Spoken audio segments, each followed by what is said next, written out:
There he is. Hey, How's it going, Paige? I'm going good. Good. How are you? Doing great, man. Appreciate the time and wanted to get into this Betty tour and look backwards and forwards a little bit with you. Cool. Sounds good. It's Dude, Mike, right? yeah, my name is Mike Z. I work at a radio station out in the Inland Empire, Southern California area. Super cool.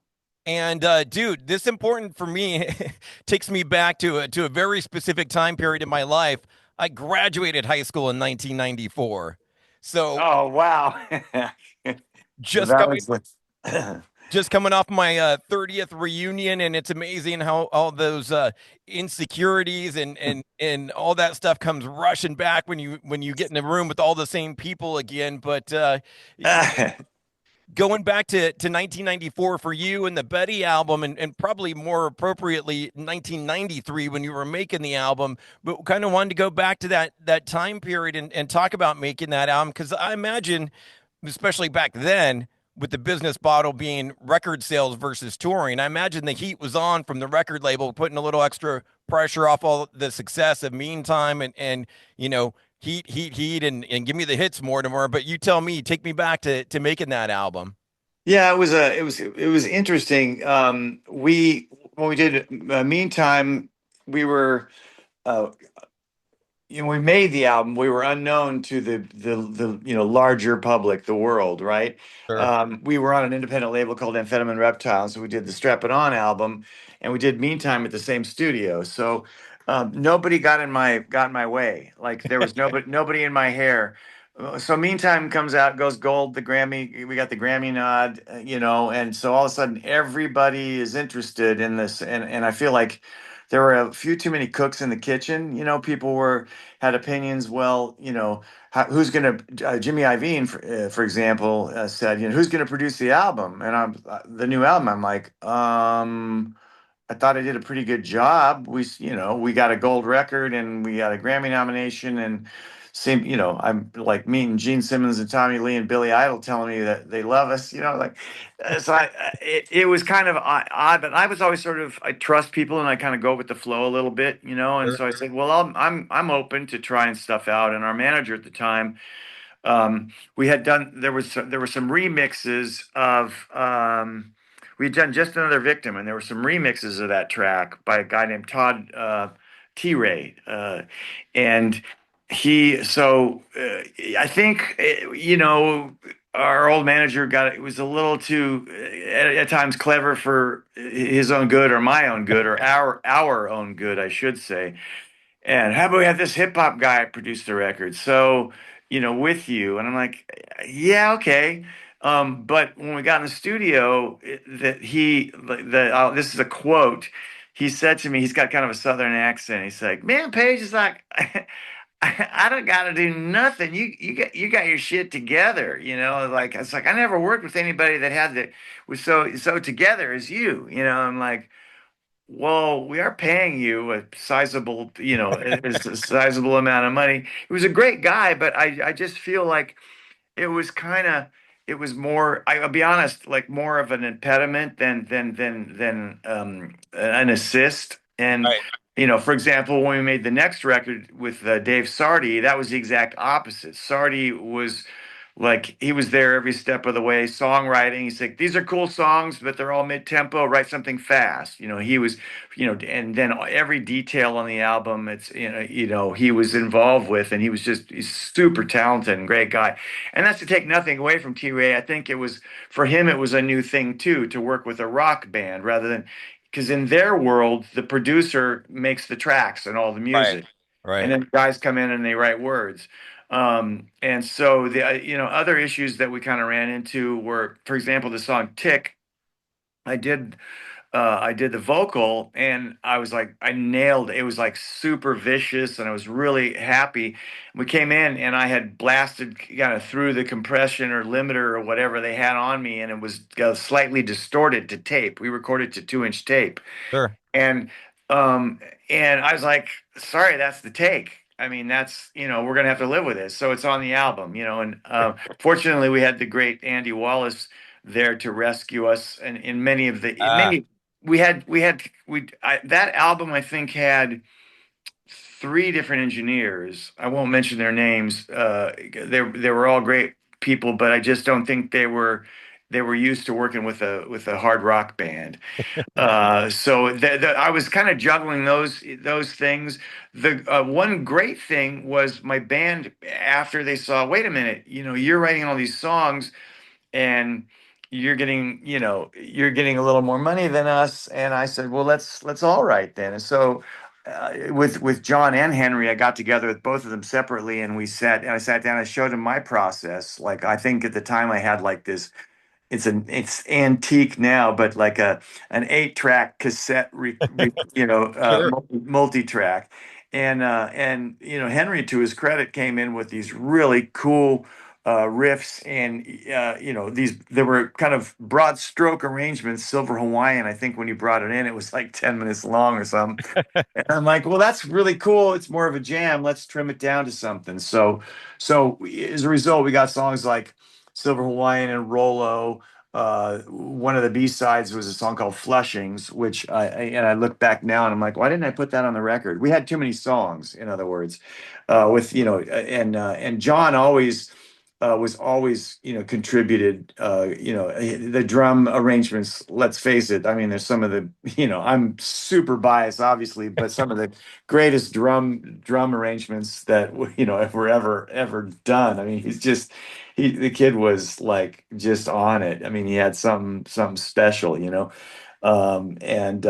so there were stressful moments and some stressful experiences, and also many great experiences. I do remember one day it was with the snowstorm in 93. I believe it was 93 or 94. I lived on First Avenue and Second Street, and I took a cab to the studio. Snow was over the car, like you could walk. 2 days earlier you could walk on top of cars. The snow was so Right. deep, and I got in a cab, and the driver was acting a little weird, and I all of a sudden I kind of could smell vodka, and it was this Polish driver, and I'm like, oh great, this guy's blotto. So I had to go to 90, I think 95th and First or Second Ave. I can't remember exactly where Riversound is or was. Um, and I was like, oh, I have to stop here and pick something up.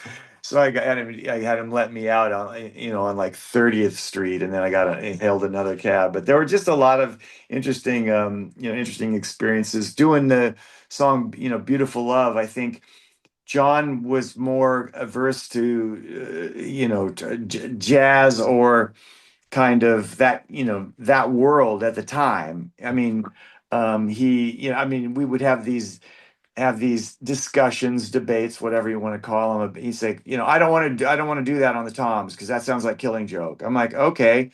Cut to he's in Tomahawk with Patton and Dennison and Root Manis. I go to see him play. I'm in the dressing room. I'm like, what about the Tom thing?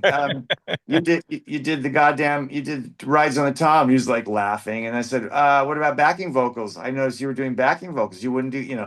So there were things, he was crack. We were cracking up that there were certain things as a 21, 22, 23, 24. By the time we made Betty, I'm not sure how old he was. Maybe 24, 25. So he had that youthful sort of opposition to whatever. But and later he would, and he's obviously gone on to do so many amazing things with Battles, and I love Tomahawk too. But yeah, I'm proud of the record, and it was fun to make. It's really fun to play. I didn't think 30 years later I'd be playing these songs, this album beginning to end, because I got little bit of flack, when it came out. Certain people were like, "That this is not." I think Jimmy Iovine's quote to me was like, "I expected another unsung." I'm like, "Well, I wrote that. Why would I write it again?" And like so, there are people. Everybody has a different. I never had any sort of business acumen. In fact, when I worked with Linkin Park on the Hunting Party album, the Mike Shinoda and I were having a conversation. He said, "Yeah, well, we did our first album and sold a bazillion records, so we said let's make the exact same album again." And it worked for them. For me, my kind of approach is more Paul Westerberg, shoot yourself in the foot. Like, wait, if everybody loves that, I'm going to do something that's going to piss them off or whatever. So we did. The to the label's credit, they gave us. We had complete creative control. That was part of our record deal. And nobody got in our way when it came to writing the songs and recording. They would stop by the studio periodically, um, but it was I felt a great deal of freedom, to do what we wanted. And the album cover was an issue for some people. What? When we were doing we were well kids we were doing Aftertaste, and a buddy of mine from grad school, Dave, named uh, oh my gosh, I think his name is exactly the same name as my bass player, Dave Case. He's a trumpeter at Manhattan School of Music, one of the top two authorities on Duke Ellington in the world. He and his son just thought, my dad's a nerd. I don't like jazz. He's 14 years old, but he loved Hellman. So Dave calls me. He's like, "Hey, Dave Berger, Dave, no, Dave Case, Dave Berger, sorry." And he said, could I bring my son by the studio? And we did 10 tracks in Hollywood at Capitol, and then we needed more songs, so we worked at RPM, Robert Moss Studios. They had the same console. I think it was I'm probably wrong, but Neve 1078 Mike Prees or 1073, I forget. Uh, and so we were doing three more songs. So Dave brought his son by, and we were sitting there. He's like, loves Helmet, but he's like, I didn't like that new album cover. He's like, why do you have a woman on the cover? I go, well, it's kind of, an example of subversive art, trying to kind of, you know, I guess poke fun at the macho, testosterone metal world where everybody's, if you don't have the look or the thing, and I just had this idea that I thought was funny and cool, and it was inspired by Led Zeppelin Presence, and by David Bowie, Aladdin Sane. That was the album that I kept by my bed while I was writing Betty, and I just had this uh, image of a woman sitting in an English garden. That I had my image was like by one of those long ponds out in front of a beautiful mansion, and she's holding flowers and stuff. So that was, but yeah, and then the album cover kind of became this thing, this cool thing later. A friend of mine actually was at university in Australia and said they used it as an example of subversive art in their art class, Oh, wow. which I thought was pretty damn cool. But yeah, it was interesting time. We uh, we also Rob Echeverria joined the band, Right. and he was a really great guitar player. And I was kind of to the point where I didn't. I know I didn't need another guitar player except for live, and I just wanted to do everything myself, and which we did later on Aftertaste. But um, Rob learned every song, like Stone Cold, like nailed them. And John and Henry were like, "Hey, dude, he spent all this time working on the music, learning. He wants to play on the album." I'm like, "Done, cool." And he did. He did a great job. So that was, Then then later, I think I just got to the point where I felt like with a second guitar player, you have to, you know, not hold their hand, but I felt like a responsibility to make them feel included, Mhm. and that was something I didn't. By the time we got to Aftertaste, I didn't want the added stress, and now with Dan Beeman, it's a easy because he learns the music, and we go into the studio, and like 90% of the material he nails, except for when I throw curveballs at him, like the song "Bombastic." Which is ridiculous. Like it's a really difficult song, and I think I finished it the night before we tracked it, and he was like, "Really, Paige?" It's like, "I'll do the best I can," but which so yeah, it's yeah. Plus, I've grown a lot. I mean, after producing so many records and touring and doing so many shows and having so many different bandmates, like I've kind of learned how to make it work and make everyone's contributions matter. So I did have a question for you going, talking about the Betty record in 1994. And another thing that happened in 1994, my favorite movie of all time came out. Still my favorite movie, a movie I saw 10 times in the theater, The Crow. Yeah, You it's were a big great. part of the motion picture soundtrack. And so now the big Milktoast debate. Tell me, tell me why the different spellings on the Crow soundtrack versus the Betty album. Was that like another label thing to kind of track sales, or was that No, it was just me. It was just me wanting to distinguish between the two versions. So we worked with uh, before Aftertaste. We were in. I should say was in conversations with Butch Vig, who I've just like always loved. He produced a band called Killdozer in Madison at Smart, way back, and they were Killdozer. I got to see. I can't remember what year it was, but they were kind of a band that we looked up to, and not kind of. They were a band we looked up to, and so I was very aware of Butch for a long time, and then he exploded with Nevermind, and um, and then it was kind of like, well, it's hard to get Butch to, to nail him down because everybody was trying to hire Butch Vig and Andy Wallace, because Andy mixed Nevermind. And So we were talking about it, and Butch said, "Well, I have this project, this band project with my buddies, and we're making an album. It probably won't do anything, so I'll be available after, but we have to finish the album. We have to do a couple of shows or what, something like that. And next thing we know, Garbage is selling 2 million albums, and I was like, yeah, that really didn't work out for you guys. Real sorry.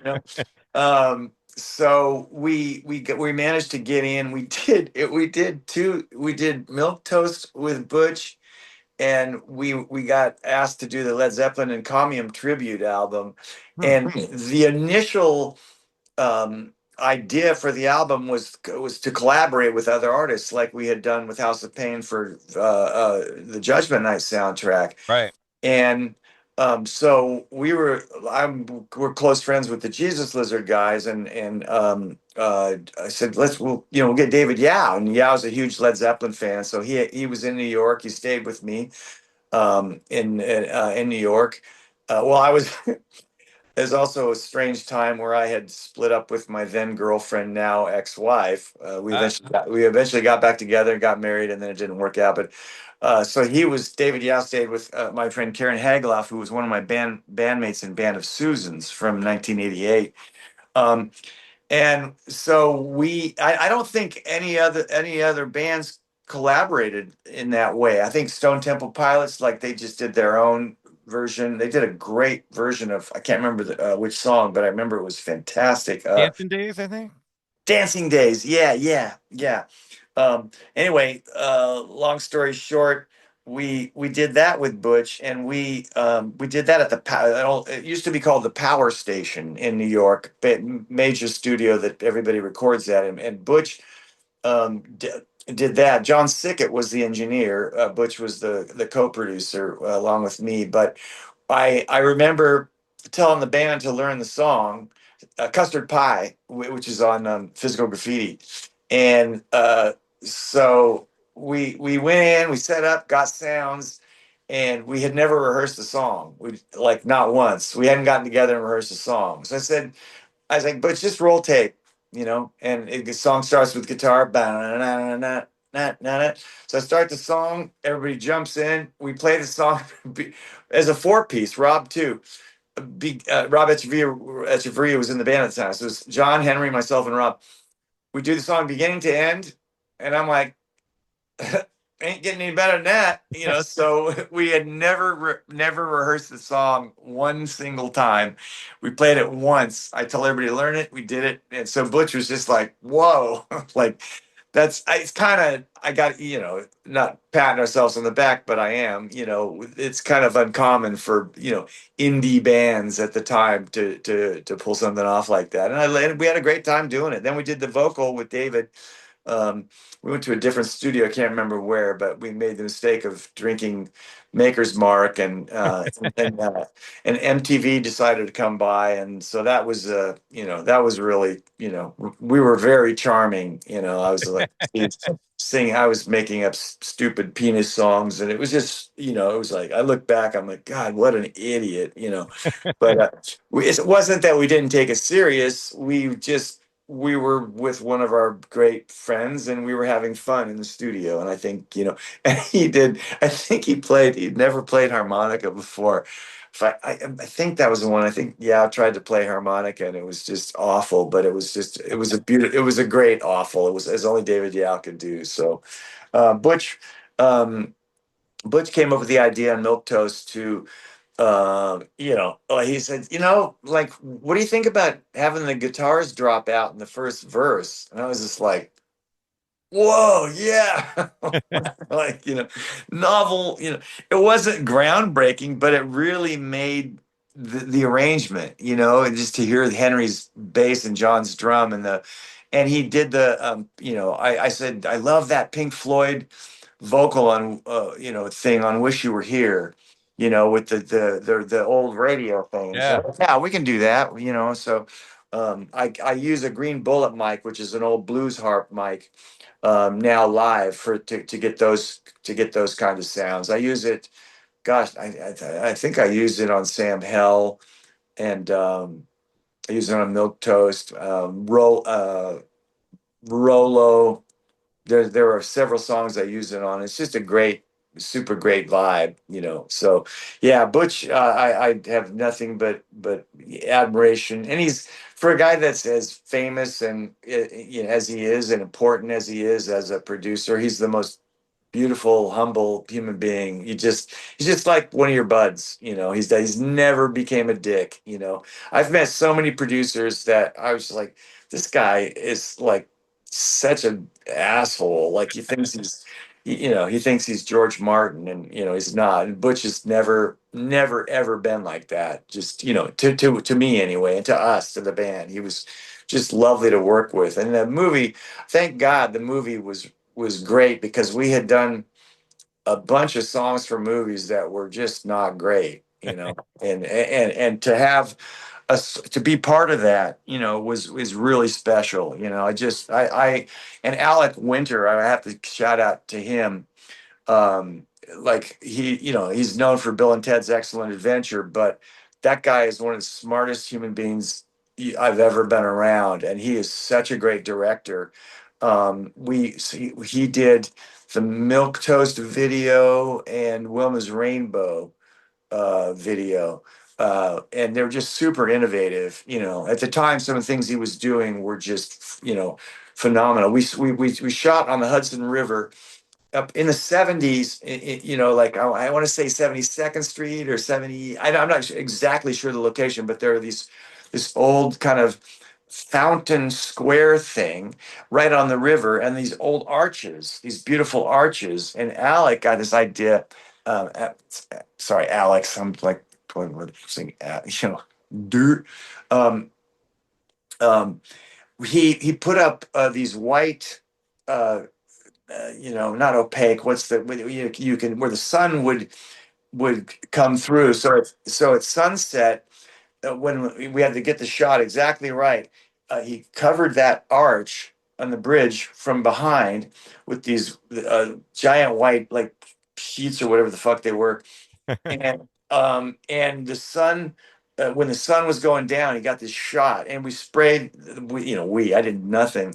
They sprayed water like all over the pavement, so it was glistening, and the light was hitting it. It was just this genius video, I thought. It was so much fun to make. It's great working with like-minded people that are, um, that are brilliant, that like, Really. and Alex was one of those guys. We shot the Wilma's Rainbow video in London, because we were on tour, and he came up with this idea. They made these green screen suits, Mm. So we were naked under and completely stitched in, so we couldn't see. Like the people were like, you could kind of barely sort of see, like they sewed us in these. So we were in these, like, it was like some kind of weird polyester thing. And they got us on a big sound stage in London. And then on the blue screen behind us, they projected these images. It was, I guess it was bacteria, like, some sort of Huh. slides that were bacteria, and it looked like this psychedelic. Bobblehead. Yeah, and then they projected different images on us, on our bodies, with the green screen. So the green screen stood out from the blue screen. I was like, well, who the hell thinks of stuff like that? Like, the guy's a genius, man. He really is. He's just another cat. Like somebody, I was in contact with I had a meeting with a producer about doing music for Bruce Dickinson and his son. I don't know if can even talk about it, but I will, because I haven't heard back from him because it's been a couple of years. There was they want to do a heavy metal zombie script, and Oh, apparently Bruce Dickinson and his son love mm, what I do, or my helmet and my weird music. And I had this meeting about doing music for this movie. They shot the script down, unfortunately, but they wanted to. I don't know if they asked me about Alex Winter, or if I suggested Alex Winter, and they might have asked me it. I don't remember, but I put him in touch. So, like, that would be a dream for me to do a movie with yeah. Bruce Dickinson, Alex Winter, and myself. I'd be Oh like, my God. yes, count me. I will write music. I'll drop it. I'll drop everything for that, because I love. John Stanyard got me into Iron Maiden. I didn't listen to it because I was a jazz nerd. Ah, And John and I lived together in on the Lower East Side, and he had a bunk bed, a loft bed, and our rooms are right next to each other. And when the landlords would, in the East Village, these tenement buildings, they would put up like a cheap wall that was like, a press super board or thin. whatever the hell it was. You could hear every damn thing. Sure. And I was in my room trying to sleep, and John was a bit inebriated and passed out, and he had He had a beatbox on the top of his bunk, and it was over back behind the window, like on the other side of him. So I was in there, it's like, and he was out. I mean, just out. He's playing, like. And I'm like, God damn it, dude! I'm trying to sleep. It's like, John, wake up! John, wake up! I was like shaking him, trying to get him to wake up. If I didn't, I had to like climb up there and reach over and turn the beatbox off. But yeah, I got into it late. I got into Maiden later. We played with them at a couple festivals, and I got to stand in between the barricades, that spot, and I Oh was like, yeah. wow. Yeah, it was really really cool. So yeah, hopefully that comes to fruition. That would be amazing. Speaking of legendary bands, we're an old school radio station. We do a feature called Mandatory Metallica, which I wanted to talk a little Metallica with you. I imagine you're a Metallica fan, Yes. and been having this little Metallica debate. I wanted to get your opinion on my buddy and I debating their greatest thrash metal record and coming down on different ends of the spectrum. So my buddy selected their best thrash metal album as Ride the Lightning, where I come down on the album after that, Master of Puppets. If you had to Hmm. pick one out of those two, which one would it be? Oh, well, I like the sound of Master Puppets. Did you ever hear my cover of Motor Breath? No. I did. Bob Kulick, may he rest in peace. Yeah. One of the secret guitar players for Kiss. Yeah. Um, when I moved here, I'd gone through a divorce, and so I had uh, I, I didn't have as I say, a pot to piss in. And Bob said, "Hey, I'm doing these tribute albums. You sing and play a song. I'll give you $1,000." I'm like, "Yeah." So I did Kiss, "Calling Dr. Love." It's a Nice. great song. Um, AC/DC, "Rock and Roll Damnation," but I refused to sing it because I shouldn't have even done it. He gave me half the money to play. I shouldn't have done it because AC/DC are my all-time gods, and you can't cover AC/DC. It just can't be done. And it was, I heard the recording, that, and I was just like, yep, just not good. But, and the other one was Metallica, and it was Motor Breath. Um, so like, I would probably go with Master of Puppets, but Kill 'Em All, like, uh, to me, that's, I don't know, like that. The only reason I leave Kill 'Em All off is because there's some covers on that record where the other two don't. Okay. And there's a bass solo in there which is phenomenal. Anesthesia Pulling Teeth is great, but as far as albums, I just felt like the other two and three were a little bit more complete albums. Yeah, yeah. Yeah, I can dig it. Yeah, yeah. So And if we had to play a song though for you on Mandatory Metallica, which would it be? Would it be Hit the Lights or? I would do play.